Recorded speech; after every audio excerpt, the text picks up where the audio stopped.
एक शाम का वक्त था। एक नया शादीशुदा जोड़ा आर्यन और रिया बाइक पर शहर की तरफ जा रहे थे।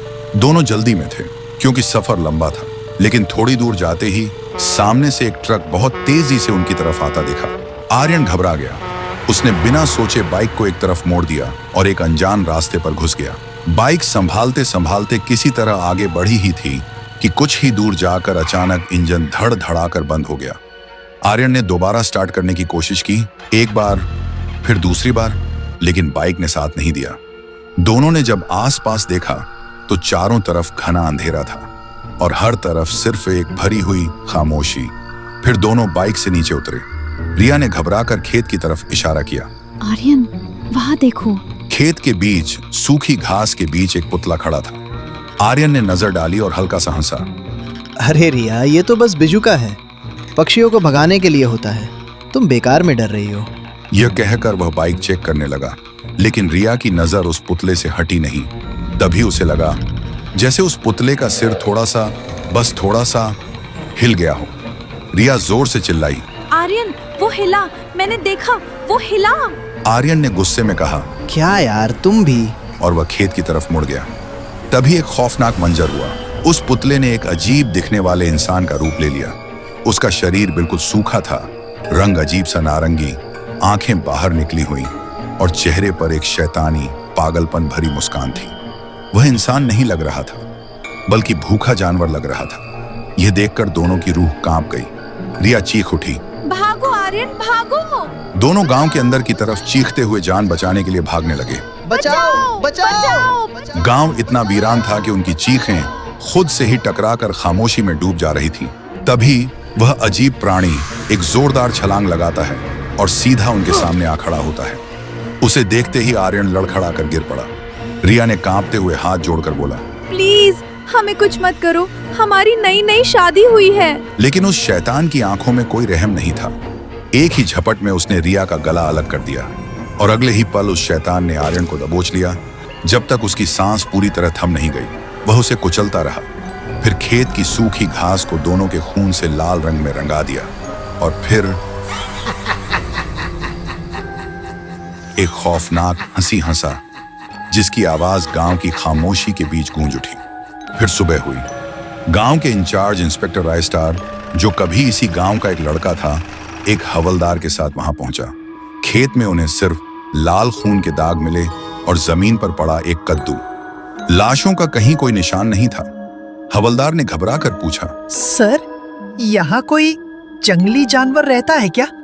लाशों का पता ही नहीं चल रहा। रायस्टार ने जमीन पर पड़े उस कद्दू को देखा और गंभीर आवाज में बोला, ये कोई जानवर नहीं है रे, ये थुंग थुंग का शाप है। हवलदार सुनकर हैरान रह गया और थोड़ा घबरा कर बोला, शाप? कैसा शाप सर? रायस्टार ने एक गहरी सांस ली और गांव के उस डरावने राज से पर्दा उठाया। पता है हवलदार, कुछ गांव खाली नहीं होते, उन्हें खाली करवाया जाता है।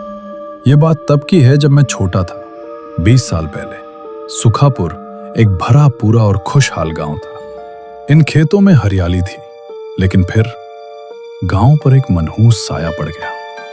लगातार 2 साल तक बारिश नहीं हुई। जमीन सूख कर पत्थर हो गई, फसलें जलने लगी और लोग भूख से मरने लगे। सबने बारिश के लिए भगवान से दुआ की, लेकिन इसी गांव में एक किसान था, थुंग थुंग। वो किसान के साथ साथ एक तांत्रिक भी था। थुंग थुंग अपनी फसल को लेकर पागल था। उसने कहा था, अगर आसमान पानी नहीं देगा तो मैं जमीन को खून पिलाऊंगा। इसलिए उसने काला जादू शुरू किया। पहले उसने गांव के जानवरों की बलि दी, लेकिन जब उससे भी काम नहीं बना तो वो रात के अंधेरे में लोगों के घरों में चुपके से घुसने लगा और मासूम बच्चों को उठा ले जाता था। फिर बच्चों को मारकर उनका खून अपने खेत में डालता था और सुबह होते ही घर घर से बस चीखने की आवाज आने लगती थी। माँ बाप अपने बच्चों को ढूंढते रहे, लेकिन उनको बस सिर्फ खाली गोद मिलते थे। तब पूरे गांव में हंगामा मच गया था। किसी को समझ नहीं आया था बच्चे गायब कैसे हो रहे हैं, लेकिन ये सिलसिला रुकने का नाम नहीं ले रहा था। लगातार हर दिन कोई ना कोई बच्चा गायब हो रहा था। फिर एक रात लगभग 2 बजे गांव का एक आदमी कहीं जा रहा था। तभी उसे एक घर से एक बच्ची के रोने की आवाज सुनाई दी। वो चौंक गया, सोचने लगा। यहाँ तो कोई नहीं रहता, फिर ये बच्चे के रोने की आवाज कैसे? फिर वो चुपचाप उस घर के अंदर घुसा और जो उसने देखा उसकी रूह कांप गई। थुंग थुंग एक बच्ची को मारने ही वाला था। तभी उस आदमी की नजर एक कोने में पड़े डंडे पर पड़ी। उसने डंडा उठाया और सीधा थुंग थुंग के सिर पर मारा। थुंग थुंग जमीन पर गिर पड़ा। फिर सुबह उस आदमी ने गांव वालों को पूरा सच बता दिया। सच सुनते ही गांव वाले भड़क उठे। उन्हें यकीन भी हो गया था, क्योंकि थुंग थुंग अपनी फसल के लिए कुछ भी कर सकता था। इससे पहले भी बारिश के लिए सबके सामने वो जानवरों की बलि करवा चुका था। इसलिए सबने फैसला लिया, इसे दर्दनाक मौत मिलना चाहिए।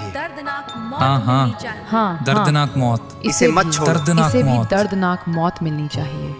फिर गांव वालों ने थुंग थुंग को उसके ही खेत में लकड़ी के खंभे पर बांध दिया। उन्हें लगा धूप और प्यास से वो तड़प तड़प कर मर जाएगा। लेकिन मरते मरते थुंग थुंग ने एक शाप दिया था। तुम सब ने आज मुझे धूप में सड़ने के लिए टांगा है, लेकिन याद रखना, जिसे तुम सब ने सूखने के लिए छोड़ा है, वही एक दिन तुम्हारा खून पीकर अपनी प्यास बुझाएगा। कोई जिंदा नहीं बचेगा। फिर थुंग थुंग मर गया और उसकी आत्मा वहीं एक बिजुके में कैद हो गई। लेकिन जब सुबह गांव वाले वापस आए तो उन्होंने देखा उसका शरीर पूरी तरह सूख चुका था और नारंगी रंग का हो गया था। और फिर गांव वालों ने उस लाश को नदी में बहा दिया। लेकिन हवलदार, कहानी यहां खत्म नहीं हुई।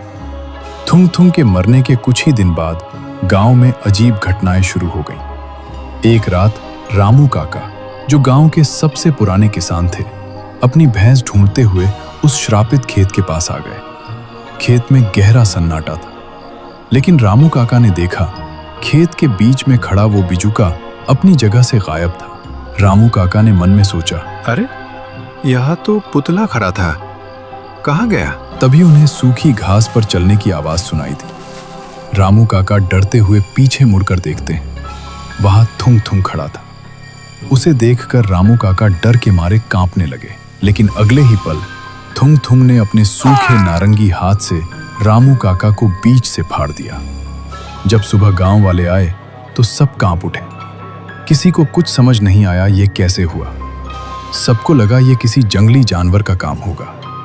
लेकिन उस दिन के बाद से हर रात खेत के बीच से रोने की आवाजें आने लगी और सुबह होते ही गांव के हर कोने में सिर्फ लाशें मिलती रहीं। फिर एक दिन गांव के पंडित ने सबको इकट्ठा करके कहा, ये किसी जंगली जानवर का काम नहीं है, ये थुंग थुंग का काम है।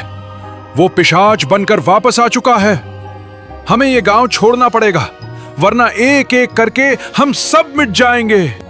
उसी दिन से लोगों ने सुखापुर छोड़ दिया और धीरे धीरे ये गांव एक श्मशान बन गया।